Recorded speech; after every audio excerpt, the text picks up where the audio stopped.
All right, we're here with Curtis Mai and his incredible Tundra build, and he's going to give us a short tour. So we're starting with the side access. I did the rear seat delete and built cabinets around specific containers so that I can try to stay organized, but everything comes out as place.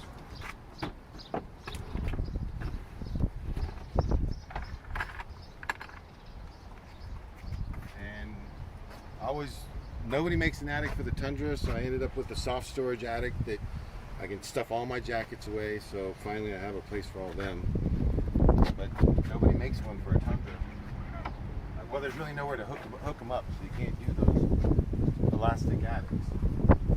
And that's like pantry. That box is powered, so I have one charging station for all the cameras, drones, all the different equipment. I can charge in one place. Try not to lose it all the time. In the back, I went with a lot of two big lockable storage deals, just so that I had the most secure storage possible. And this is the boat, or a cabote, 12-foot Starcraft cabote, which fits in there. But with the two boxes, I can lock up all my gear so that I can leave my truck and not freak out.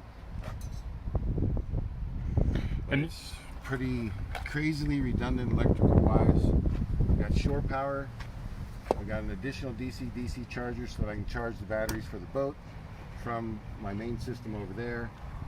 And this is a remote for the elaborate cell phone deal, so from back here I can run my booster for an hour off of the timer.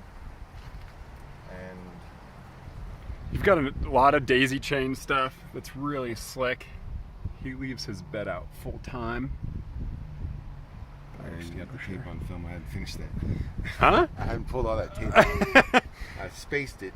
And then you also did the key code entry. So where I live on the coast in Texas, these little locks got really gummy and hard to operate, and to lubricate them actually makes it worse.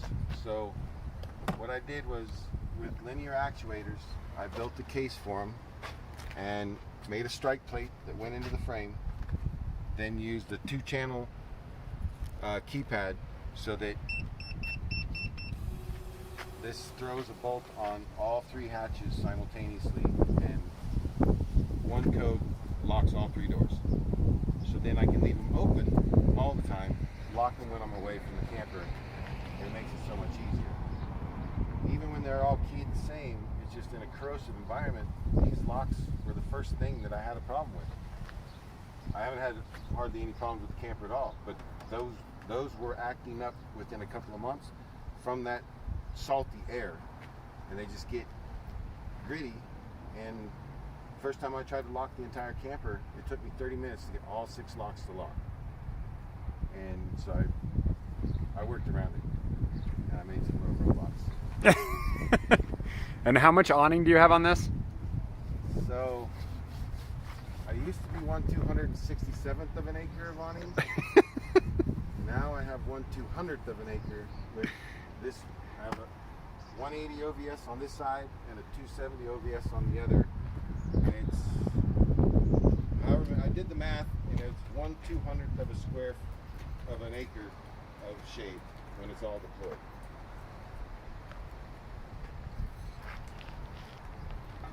And granted, I had to go crazy with reinforcement to put that much awning up there, but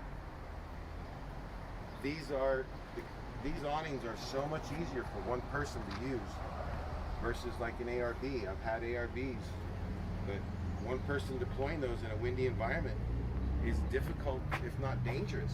And the OVS work so much better. So I love magnets, so this box is held in place with magnets, but I built my own lithium power pack, which is running off of electrodocus BMS system so that I have full control. So I have on my tablet in front, I'm seeing my entire power system on the tablet, so I know if I need to boost it from the truck or not. But everything's redundantly or triple redundant on power breakers, anti-fuses, smart relays, the whole 9 yards, because of the tragedy of having a third-party device burn a truck down. Yeah, tell us a little about that and why you ended up with us.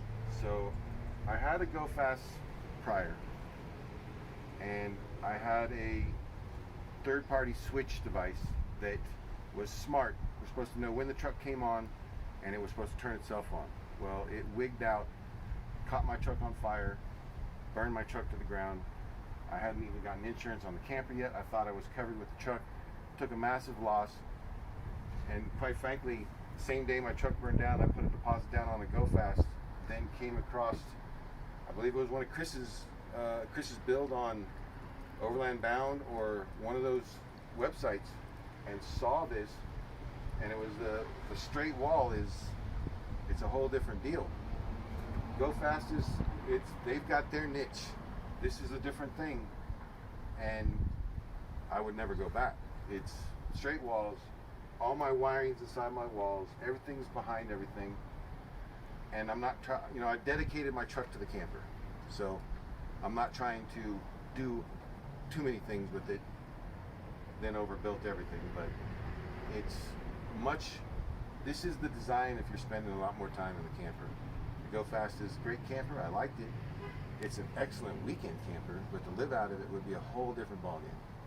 The wedges takes up a lot of space. This with the full top going up and your straight walls, you can build something that you could live out of. And I don't know how many of your clients are doing that. Probably 10ish or something right now. A few, yeah. We out of like almost full time in right probably 10 to 20% of our customers full time. Yeah, and a lot of others are pretty serious off. Spending a lot of time. Serious. Yeah. It's 6 months in the driveway to get this thing going. It is awesome though. He also did this total perimeter 80-20 structure to supplement his awnings. Yeah, so I made the top rigid so that I didn't compromise the frame of the camper and locked everything together. And it was an experiment, but it worked because nothing moves. Everything is stiff, which is exactly what I wanted. But I have a water system back here. My plan is only potable going in, but it has no filtration. So I put in pony kegs and air-powered pony kegs that go through a water filtration system buried back there, so I can make drinking water out of anything. So my plan is so never rad. to violate that. That is so cool.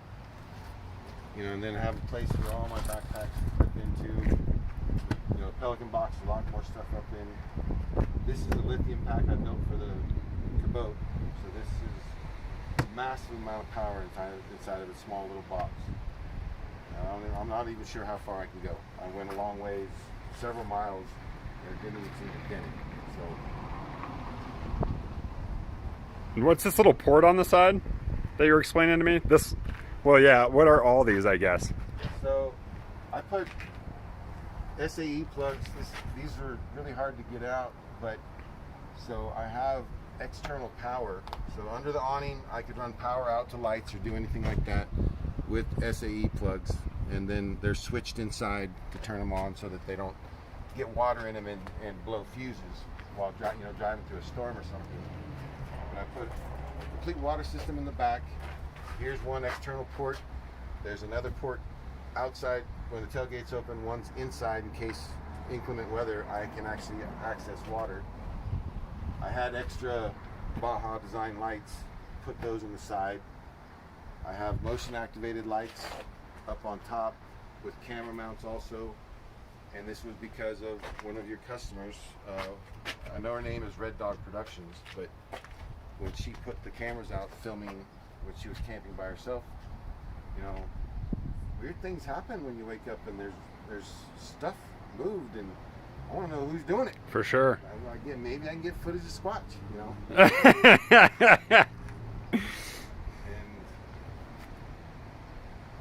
And then how much solar do you have up there? I have 420 watts of the PERC panels, so they're the double-sided panels. So they're not just 200, they're the 210s. Yeah. And, you know, what anybody that does solar is going to come to find out, you're never going to get what they're rated for. Only when, like right now, I might be cranking 20 amps out of this when I should be cranking 30, but my system recharges itself. I have a lot of electrical going on. A couple of cloudy days, and I have to start boosting from my red arc, or through my red arc from the truck, but I put a relay on that so it's not all the time and I don't prematurely wear out my alternator, because that's a real thing. And running all the time, every time I started my truck, it'd be trying to charge the system, even if it was only a little bit more when solar would have finished. So I broke that out, put a relay in it. I can monitor it from the cab. If it's getting dark and I'm not fully charged, I can click a button, let 40 amps come from the truck to the system and finish the charge. But so far, wintertime, solar's, you better have it planned out good, or you're going to find out that cloudy days in the winter, you're going to run behind. In the summer, this system was very robust. I'll be on top of power all the time. But in the winter, I was falling behind. What I was using, I was falling behind. But I can charge for my truck. I do have shore power hookup, so I can plug in and charge. So that makes a difference too. But when you're doing solar, really have a plan, because that's where it pays off. Because if you build it once, what's that saying? Cry once. Build it once, cry once, and you're good to go. It's hard to upgrade. I almost wish I had built a little bit bigger battery, but now that's not an option. You know, I've built around it. So just think it out. Of course, not everybody's putting as much electrical draw on their system that I am. But well, it's super awesome. It's so cool to see. Again, Curtis Mai, the man, the legend, the truck. He's off on a big trip. Thanks, Curtis.